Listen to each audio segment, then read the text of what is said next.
have a rather nice day here in the birthplace of the English language. Sunshine, blue sky, and mild temperatures. Today we have 15 Celsius. Oh yes. And guess what? It is going to stay like this for the next few days. Here we are once again. This is, of course, the birthplace of the English language. Coming to you live now, it is English Addict. Live from, well, you know where it is. We all know where it is. Of course, it is England.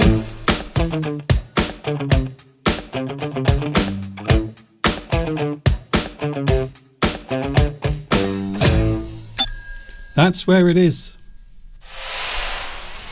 That is where we are broadcasting from right now. Hi everybody, this is Mr. Duncan in England. How are you today? Are you okay? I hope so. Are you feeling happy? I hope you have one of these on your face right now. Do you? Because let's face it, I think we all need cheering up from time to time. We can't be happy every day. I think it's silly. It is unreasonable to expect one person to be happy every single day of their life. So sometimes you might need cheering up, to cheer up someone, to make them feel better, to make them feel a little bit happier than when they woke up this morning. We can't all be happy all the time. It is physically impossible, especially in this day and age. Oh, Mr. Duncan, what are you doing there? We will stay away from those subjects, if you don't mind. My name is Duncan. I talk about the English language. You might say, and you might say it, you might think it, you might write it down on the wall. You might say that I am one of these, which is an English addict. And I have a feeling maybe you are an English addict as well. A lot to talk about. First of all, we have a new month. We have made it to April. By the way, did anyone play any tricks on you yesterday? Were you caught out by April Fool's Day? It was the 1st of April. Traditionally, people will play tricks on each other. Even the media will get involved. And there were one or two big April Fool's jokes yesterday on the news. But of course, these days we are all so aware of these things. And let's face it, when watching the news these days, it is hard to tell the difference between things that are there as a joke and those things that are there as reality. It has become much more difficult to tell the difference between jokes, fooling, and actual reality, if I was honest with you. One thing you can be sure of, here I always try to give you the best information, the best education when it comes to the English language, even though, yes, as I mentioned, we do like to have a little bit of fun as well. Sometimes it is nice to joke around. If you joke around, it means you are just having a bit of fun. You are saying things, but not in a serious way. Types of humour, maybe a certain type of humour as well. You like to have a joke from time to time. So here we are, my little studio. I wish I was outside. I really do, because we are having the most gorgeous day. Let's have a look outside again, because the view today is spectacular. Yes, we are having a spectacular day with the weather. lovely sunshine. And as I said, we have around 15 Celsius. We have really had a good week with the weather. And hopefully over the next few days the weather will stay very nice as well. And yes, that is live right now. Looking out of my studio window, we have the live chat. Of course, it would not be English Addict without you there on the live chat. I wonder who was first. Oh, yes, he is back. Can I just say, we missed you last week. I was asking about you because I didn't see you on the live chat last week. Vitas, congratulations. You are first on today's live chat.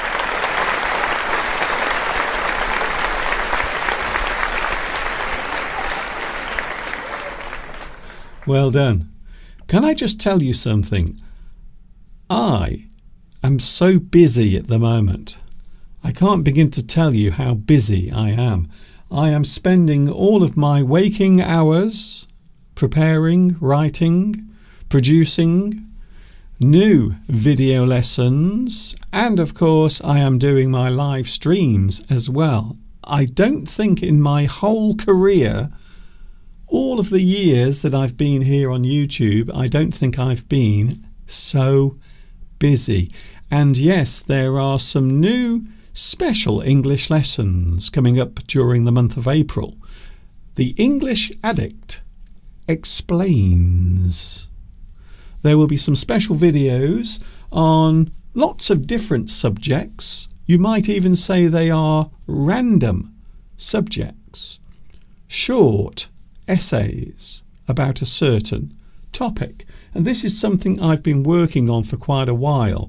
Sometimes when I have nothing else to do, it doesn't happen very often, but sometimes I like to sit down and write things. It is very therapeutic. It is a good way of relaxing, and of course, if your brain is always working like mine, sometimes I can't get my brain to stop working. Sometimes it works too much. I can often feel my brain getting hot inside my skull because it's doing too much. So sometimes, as a way of relaxing, I like to sit down and do some writing, typing. I type things into my little tablet device, and maybe I have some sort of idea, maybe some plan. So that's what I've been doing over the last few days. I've been typing lots of things before anyone asks, and I know this is something that's going to be a big problem in the near future for everyone. If you are a person who has to write or create something, I think this is going to be a big problem. And the thing I'm talking about, of course, is artificial intelligence, because you can use it for all sorts of things. Now, I want to say something, and I'm going to say this on the record. You can quote me with this. I do not use AI to create any of my lessons. All of my videos, the essays, the subjects that I talk about, I always use this. I don't use artificial intelligence when I'm composing my scripts. Everything I do comes from in here. Of course, now and again I will refer to information that is on the internet. Again, I'm not using AI. I'm using source material to gather information. And that is something that everyone has to do if you are researching anything, such as me for my English lessons, or maybe a professor at a big university. Sometimes even they have to do a little bit of research. But I don't use AI. Never. use AI for composing or writing anything. In fact, I suppose you might say that I'm proving it now by standing here live. So you know that everything I'm doing now is coming from in here. It isn't coming from a machine. I am a real, three-dimensional human being. I thought I would mention that because I know these days people are becoming rather cynical, and I suppose the better word would be skeptical about things that are created on the internet. Is it real, or has it been made with AI? I can assure you all of the things I do are made using this human intelligence, or at least as much as I have.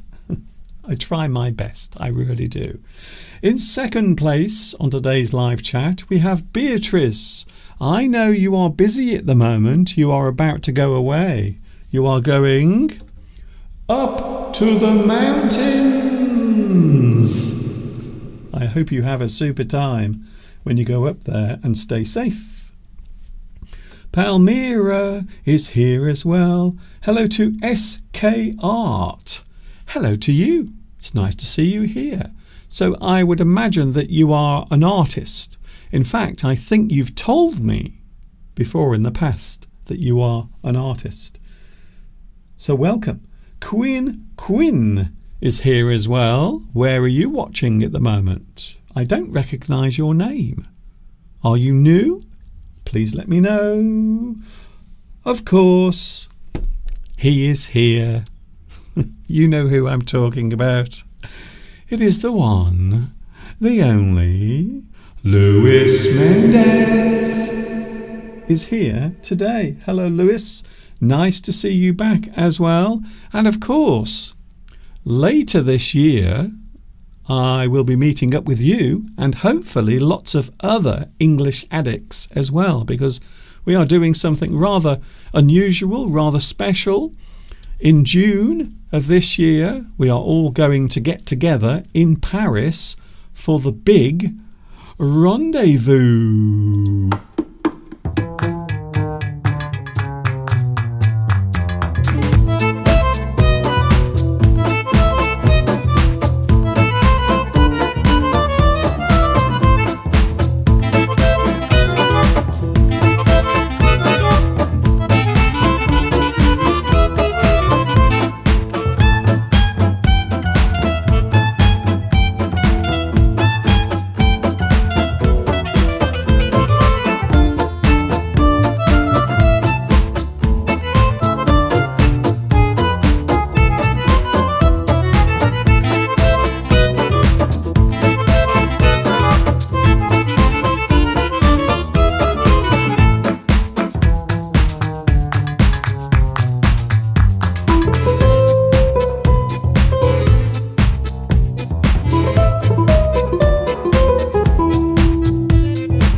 So I hope you can join us then. On the 1st of June, the Paris Rendezvous will be happening. And I hope you will also have a chance to join in with the fun, either in person, face to face, or through the internet. Of course, we will be doing a live stream as well for the big Paris Rendezvous, which is taking place this year on the 1st of June. If you can get yourself to Paris, maybe you are going to arrange a trip or a holiday or a short vacation, then perhaps you could take a trip to France and meet us in Paris on the 1st of June this year with the super duper English Addict Rendezvous, with everyone getting involved in that. So I hope you can join us then. Who else is here today? Hello, Sleepy Smurf. Sleepy Smurf is here. Always your shirt and hatch match. They match up. Yes, they do. They go together. So I have my white hat and my white English Addict t-shirt.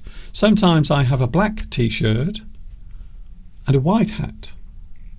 So they don't always match, but today they are. Asama Healer, hello Mr. Duncan and other friends. It has been a long time since I joined you. Well, it's always nice to see you back, whoever you are and wherever you are watching. It's good to see you here again. Sylvie, hello Sylvie, nice to see you here as well. Duck and Vuli has some sad news concerning their cat. Sorry to hear about your cat. Was it an old cat? Because you know that certain animals can live for a very long time. I remember we had a cat many years ago in my childhood. We had a cat and she lived for, I think it was around 10 or 12 years. We had this lovely, fluffy black cat, and her name was Fluffy, because she was very fluffy. And yes, it was sad when she passed away, when she died. I still remember we found her outside asleep in the garden on a very hot day, and she was sadly dead, unfortunately. We were very sad about that. So I am sad and sorry to hear about your news. It is not very nice when something like that occurs. We do not like it. I'm just checking the live chat. Hello, Canberra. Hello, Mr. Duncan. I want you to know that you're extremely addictive. Am I? Oh, thank you for telling me. Maybe I should be careful. Perhaps I should make sure that I'm not here too often, or else people might become addicted to it. I always feel sad when I can't watch your videos in Turkey. Well, I hope you are watching now, and I hope you can stay with us for today's live stream. Hello to Ibrahim as well. Hello, Ibrahim. How are you today? Are you okay? I really hope you are. Claudia as well is here. Thank you very much for joining me. It's always nice to see familiar faces, names that I know, and of course it's always lovely, and I really do like it when we get new viewers as well. So if you are a new viewer, if it is your first time, don't be shy, give it a try, or else you'll make Mr. Duncan cry. And you don't want to do that, do you really? Thank you very much for joining me. I am here until around about 3 o'clock today. Lots of things to talk about. We are looking at nouns, but we are doing something a little bit unusual. We are going to look at nouns when they are used as verbs. So you might take a common object or a thing, and you might use that name or that word as a verb, a doing word. Hello to Scary Man. Yes, I agree. Your tiny icon does look a little bit scary. I might be having nightmares tonight because of that. Welcome. It's nice to see you here. So we are looking at ways of using nouns as verbs. Also, there is something else I want to show you very quickly. We will go through this subject as well, because I always like to show you things on English Addict, because let's face it, that is the reason why we are here. Here is an interesting word that we often use in English, and it is amazing how many uses this particular word has. So here it is. The word on the screen right now is kick. It's a very simple word. It's a nice one to say as well, because if you say it clearly, it's rather satisfying. Kick. Kick. You kick. Kick. I love that word. To kick. Quite often we use this as a verb to create an impact with one's foot. The action of forcing something with one's foot. So something that is being done to another thing using your foot. We often think of kicking something. You kick a thing. The action of forcing something or making it move with one's foot. For example, you might kick a ball. You might kick the door. Perhaps you've come home late and your wife has locked the door because you've been out with your friends. And it's very early in the morning now, and your wife has gone to bed, and she is not happy. She is not at all happy. So you might have to kick the door. You might have to kick the door to try and get her attention. You might kick the tyre. So maybe you are driving your car and perhaps you think maybe one of your tyres on the car is maybe going down. So you can kick the tyre with your foot to make sure there is still plenty of air in the tyre. To force something with your foot is to kick. To kick something. Of course, we often think of the word kick as being aggressive or something that is done in an angry way using your foot. To force something open or break something with one's foot. For example, you might kick open, kick down, kick over, or kick in. You might kick open a door. So again, you are using force. You are using your foot to kick open a door. So maybe the door is locked and you can't get in. You might kick the door. You might kick down something. That means normally to demolish or destroy something. You kick down something. Maybe you kick down a sand castle on the beach. Maybe someone has been building a lovely sand castle on the beach and you kick it down. You kick it down, you destroy it, it's gone. Rather like that video of Mr. Steve and I together on the beach, and we were kicking each other's sand castles down. I might play that today if I have time. You might kick over something. You use your foot to kick something over. For example, you might kick over a chair, something that is standing upright. You use your foot to kick that thing over. You kick it over.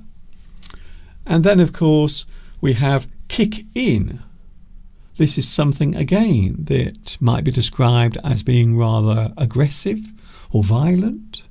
You might kick in a window.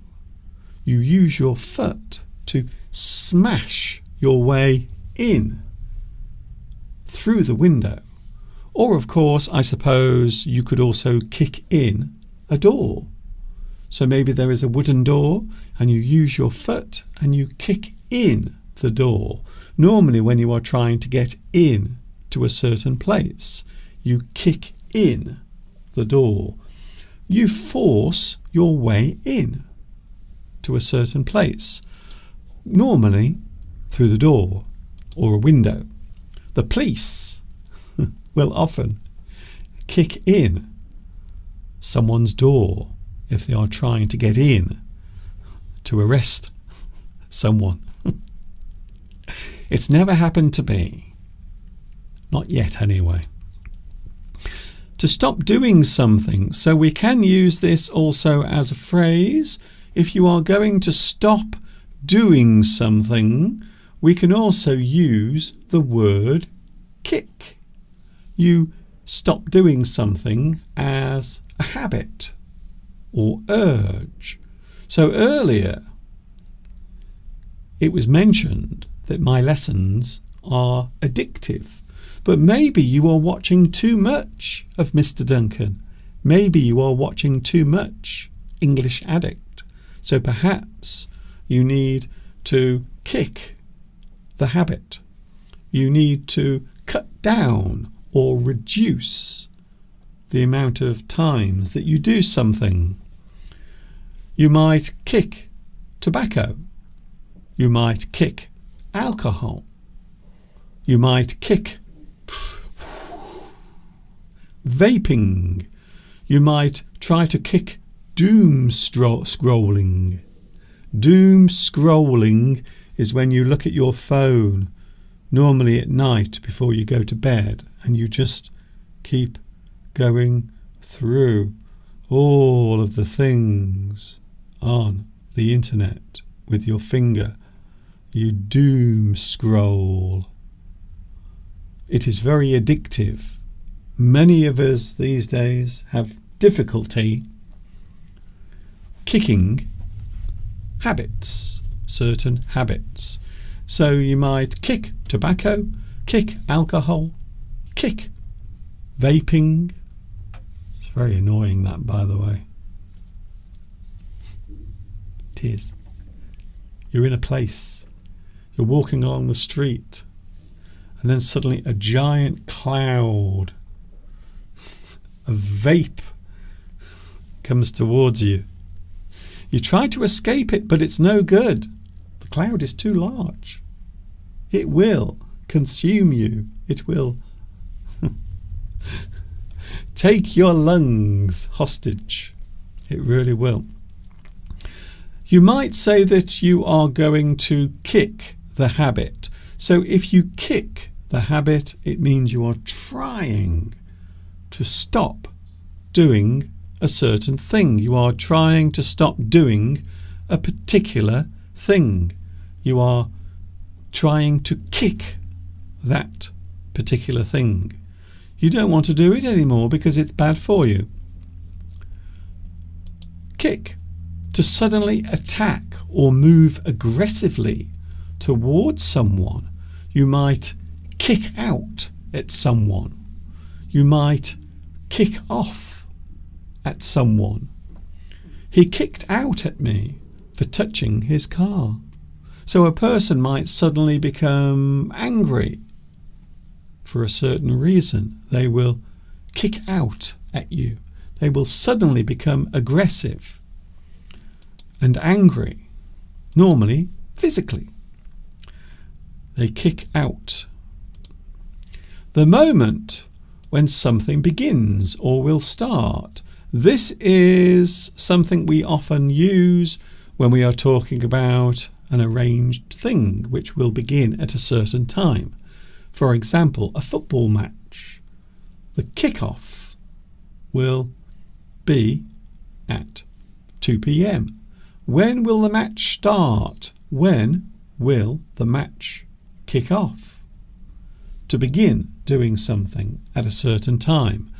The start of something is the kick-off. It's when something begins. We can often use this phrase for anything that will begin at a certain time. When will it kick off? When is the start? When will it begin? What time will it commence? When will it kick off? Finally, we can have a phrase that involves the word kick. You might kick up a fuss. We've all been in situations, maybe not directly, but perhaps we've seen someone else, maybe in a public place, a restaurant or a cafe, and maybe they are kicking up a fuss. To kick up is to create a fuss or commotion over something.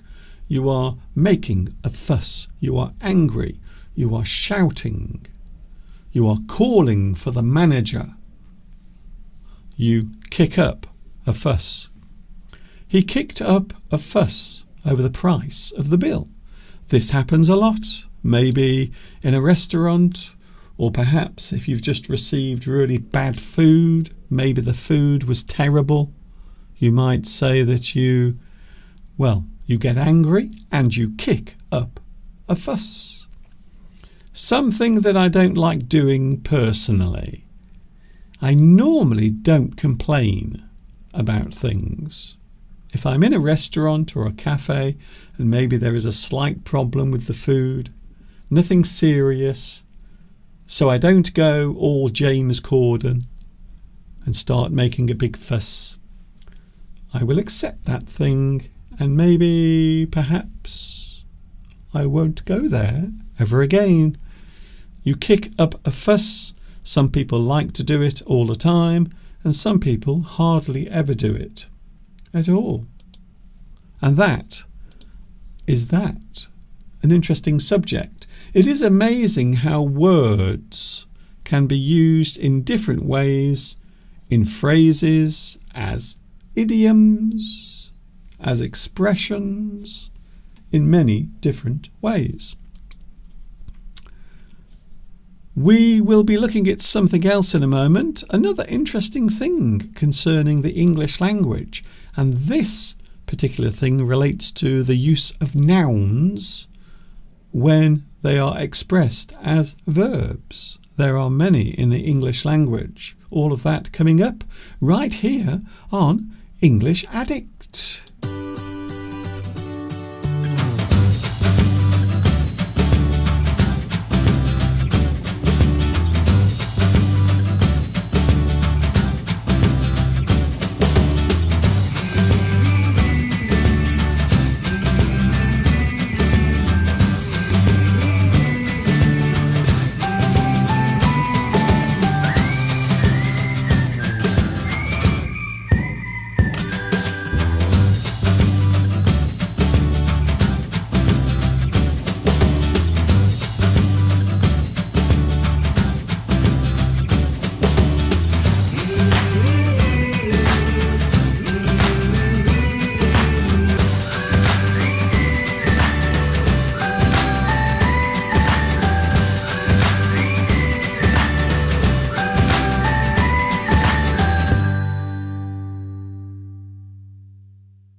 boy now.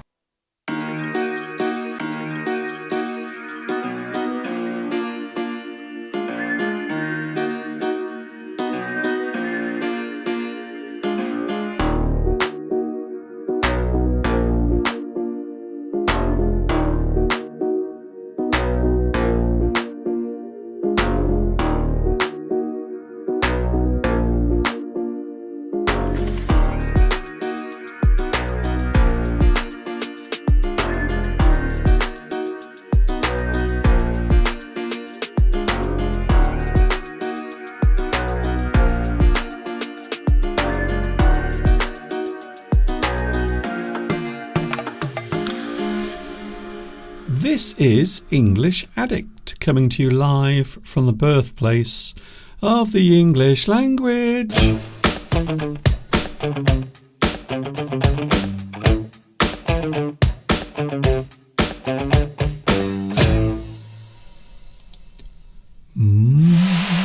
It is lovely to have your company on this Wednesday. I hope you are having a good day wherever you are watching in the world. It is windy today. We have lovely weather. However, there is a downside as well to today's weather because it's very windy outside.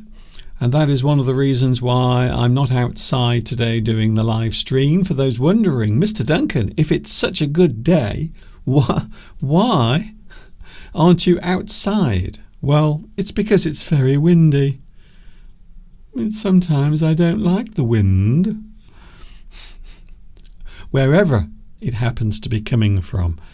Today we are looking at some interesting words, some phrases, also the way in which we can use certain words as well when we are turning nouns into verbs. So we are going to take a look at certain things. Most of these things are common objects, things that we have around our house or maybe something we use for a certain task, a certain thing that we carry out. So we are going to have fun turning nouns into verbs. We will do this quite quickly and we will have a look at the first item. It is a thing that we use quite often when we want to make something smaller, when we are trying to move a large object. But first of all, we have to make it smaller. Perhaps we have to use one of these, an axe. The word axe. It's a great word, by the way. A lot of people don't know why there is an E at the end, but there is. Just like there is an E at the end of Q. UE, UE, as they say. That's how you remember the spelling of that word. Axe, to cease something, to make harsh cutbacks. So in this sense, we are talking about an action, a thing that we are doing. So the word itself generally is a noun. However, we can also use this as a verb as well, to cease something. If you cease something, it means you stop doing it. You cease, you stop, you bring everything to a halt. You axe something. To make harsh cutbacks. You cut back. You make changes, quite often harsh, sudden changes. You axe something.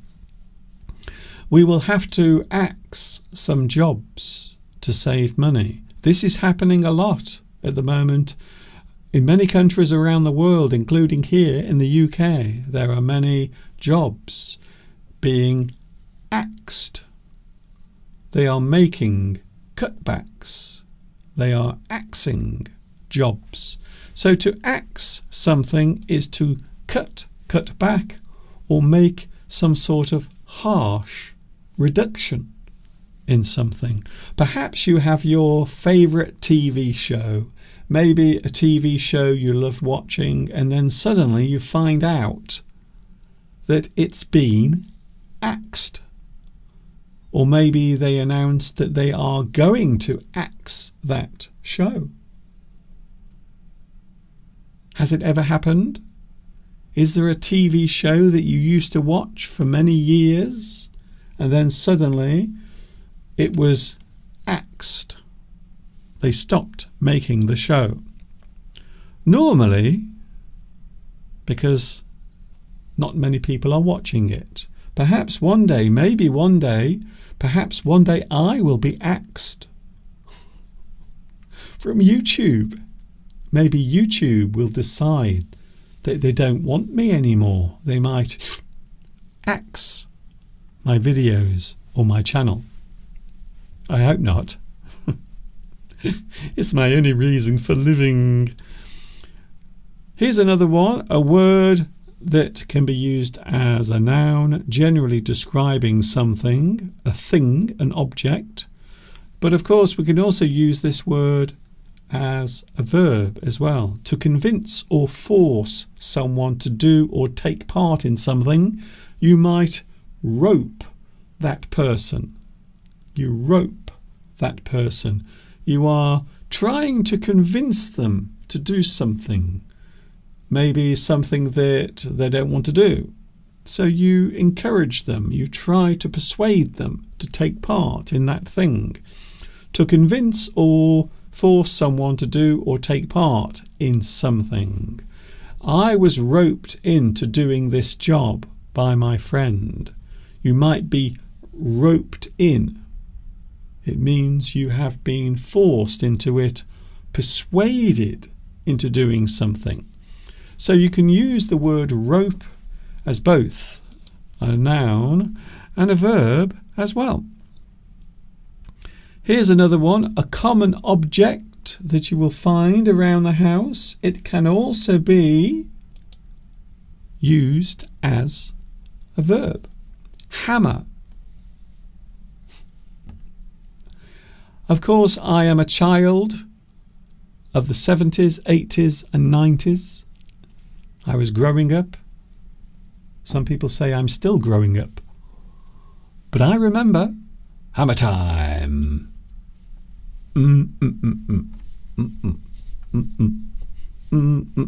Hammer time. I'm okay. You don't have to call an ambulance. I'm okay. I'm fine. I'm fine. I'm okay. I'm okay. Hammer. To force an idea or information onto another person or a group of people. To hammer something.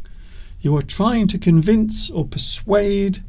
You are forcing an idea. You hammer something. So just like the action of hammering in a nail, you're knocking a nail in. You hammer something, normally using force or persuasion. We will hammer this plan at them until they agree to it. You hammer something. Of course, it can also refer to working on something as well. You hammer something. You hammer a plan. You hammer out an idea. So the word hammer can be used in more than one way as a verb. Oh. Here's another one, a common object. This particular object comes in many shapes and sizes, I suppose you would say. This is a brush. The word brush as a noun, a thing. But we can also use it as a verb as well. To push something aside or sweep something away. To cover something up. Sweep something away or cover something up. You don't want that thing to be seen. Maybe you have a secret. Maybe there is a mistake you've made. So you try to brush that thing away. Of course, in reality, you can also brush away something as well. You might brush the leaves. But quite often, as an idiom, we use it to mean push something aside, something we don't want to talk about or accept. We must brush these problems aside and carry on. So in that sense, you are pushing those things away. Perhaps there is a problem, a mistake, something happened. So you try to get past that thing by brushing it aside. You brush something away. You push it away. You might be surprised to find out there are many uses of the word brush. To clean a surface or arrange something using a brush is brush. So the thing you use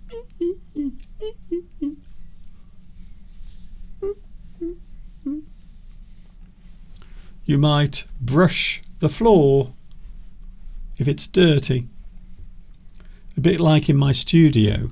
My studio is very dirty at the moment. There is dust. There are cobwebs from all the spiders that have lived and died in this room. I must brush all of the cobwebs away in my studio. It's a little bit messy in here, to be honest with you. Leonidas, I try again. Leonidas. Hi, bro. Is the Liverpool accent very different from the English accent? Well, to be honest with you, Liverpool is in England, so it is an English accent. There are many accents in English, and Liverpool is just one of them. It really is. All right, I come from Liverpool. Yeah, the Mersey. I like the Beatles. But it is still English because the language being used is still English. You might brush your hair. Ah, yes. Every morning when I wake up, I have to brush my hair. It takes a very long time to brush my hair. Don't say anything.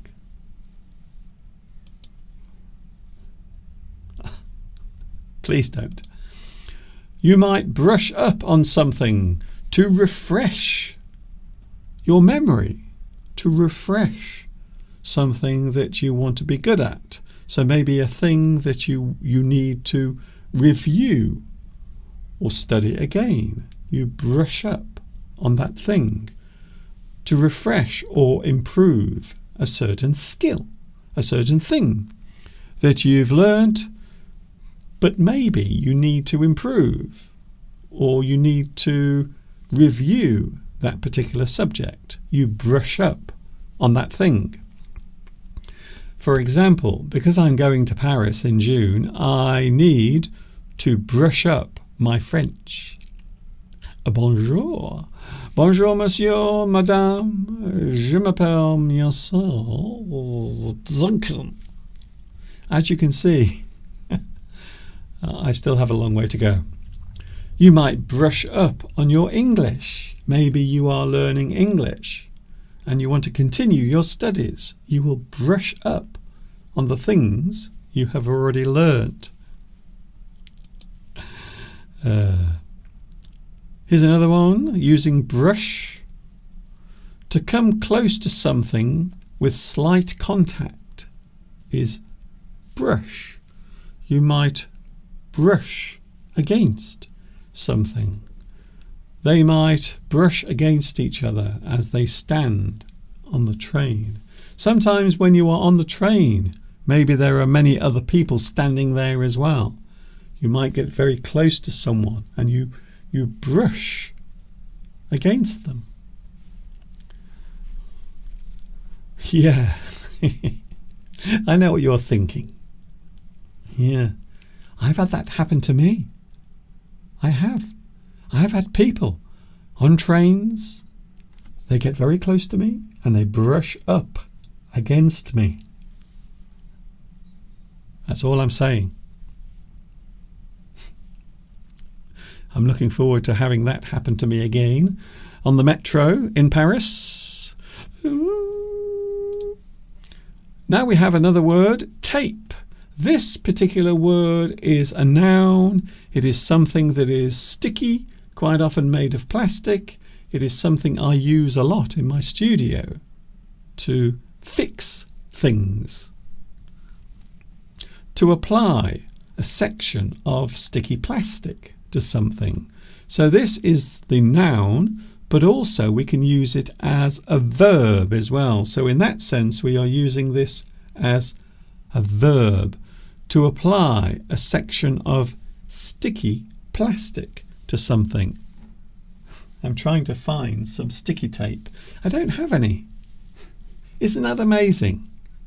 In my studio, I have probably 10 or 20 rolls of sticky tape. I can't even find one here. I can't believe that. We will need to tape those pieces of plastic together.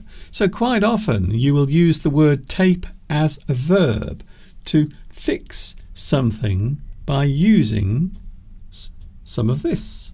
You tape something.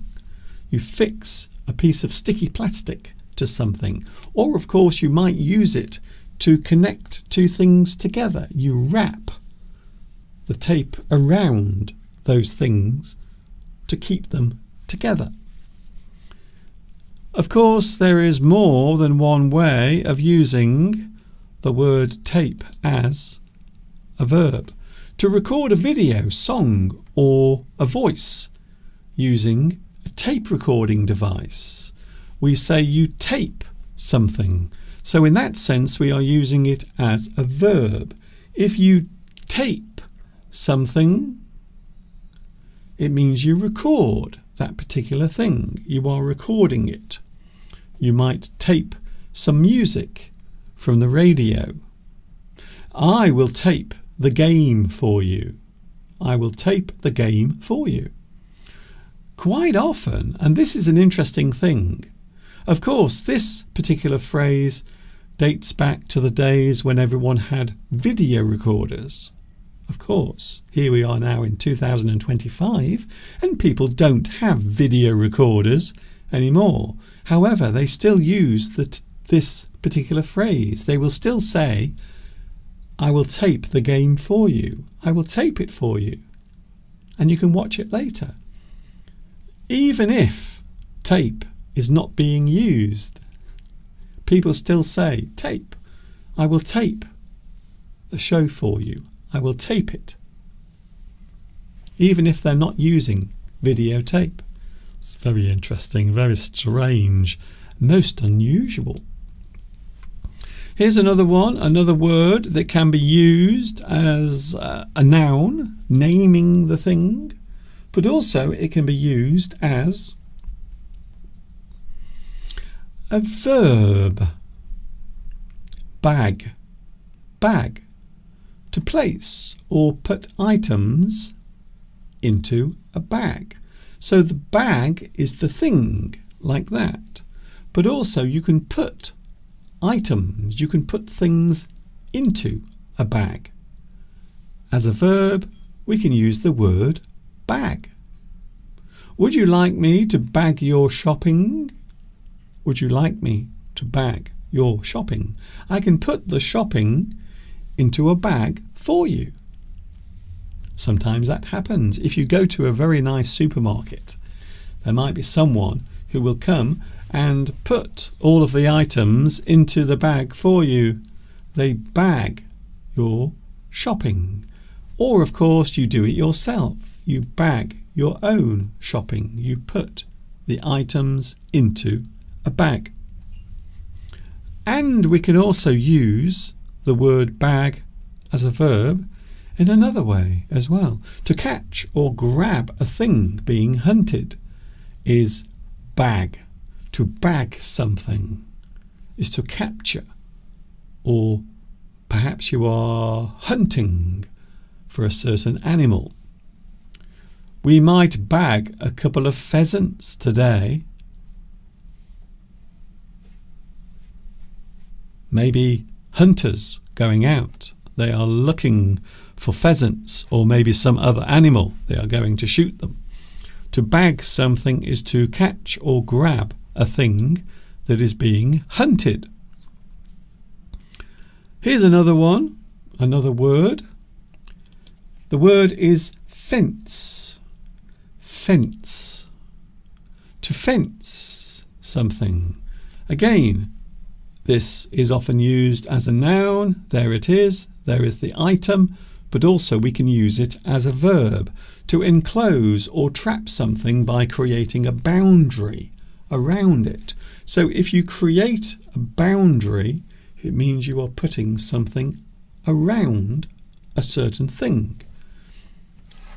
To enclose or trap something by creating a boundary. You fence that place. We will fence the field to protect the animals. We will have to fence the field to protect the animals. You are going to put fences around a certain place. So as a verb, you fence that particular thing. Finally, we have photograph. Photograph. To photograph, of course, as a verb, the thing also is a photograph. So the actual noun is photograph, the thing you have taken a picture of. The result is a photograph. But of course we can also use this as a verb as well. You might photograph something. You photograph a bird. You photograph Mr. Duncan. You might even photograph Mr. Steve. But to be honest with you, I don't know why you would do that. I can't think of any reason why you would do that. But you might. I'm going to photograph the flowers in the park. So again, we are using that as a verb. You photograph something. Even if you are using a video camera, you are still photographing that thing because you are using a device to capture an image. So even if you are using a video camera or maybe your smartphone, you photograph things. And we are using that as a verb. So it is interesting that you can have lots of fun with words in the English language, and they can be used in different ways as well. Hello Maurizio, I haven't seen you for a long time. It feels like a long time since I've seen you, but welcome back. It is nice to see you here. Kevin says, can we say to place or put items? You can place items in a bag. You can put items. Place, again, is an interesting word. It can describe a certain area, part of the country, the place. But of course, you can use it as a verb. You place something. You might place your bottle of water on the table. So it is, once again, a very interesting use of a common word, which is, of course, the reason why we are here, because this is English Addict, and I am with you live twice a week. Sunday is when I'm with you next. You can catch me on Sunday. I will be with you. Also, Mr. Steve will be here as well. It is very nice to have your company today. And also, if you want to join me on Sunday as well, you are more than welcome to join me. Mr. Steve will be here. We have a lot of things to talk about. Now, we didn't have time last week to talk about the big subject of privacy, so we are going to talk about that on Sunday. Lots of other things to discuss. I will be there, Mr. Steve will be there, and hopefully you will be there as well. Look out for my new English lessons. I'm doing some short essays over the month of April. I put one on yesterday, and there will be a new one also coming up, I think on Thursday or Friday. But there will be lots of them coming up, popping up on my YouTube channel. Thank you very much for your company. I hope you've enjoyed today's live stream, and I look forward to seeing you again on Sunday. I've been asked if I can show my email address. If you are interested in coming along, here is the email address. Just drop me a line and say, "Oh, Mr. Duncan, I would very much like to come along," just to give me an idea how many people are interested. At the moment, we have quite a few people who are interested in coming along to join us during the month of June. And of course, I will be spending a few days in Paris as well, so maybe we will have another opportunity to meet up as well. Who knows? And if you want to follow me on Facebook, you can. I am on Facebook with my official Mr. Duncan Facebook page, and you can join me there as well. And of course, because I do all of this for free, it costs you nothing, and I've been doing this for free over the past 18 years.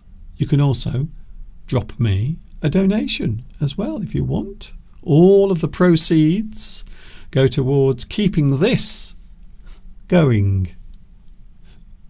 It does cost a lot to keep this going, trust me.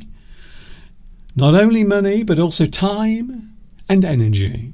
Thank you very, very much. Thank you very much for joining me. I hope you've enjoyed today's live stream. Thank you very much. It's very nice to see you all here today. Catch you on Sunday. This is Mr. Duncan in the birthplace of the English language, saying thank you for joining me today. Catch you later. You can watch this again with captions later on. And of course, until the next time we meet here, you know what's coming next. Yes, you do. Take care of yourselves. Enjoy the rest of your Wednesday. And of course,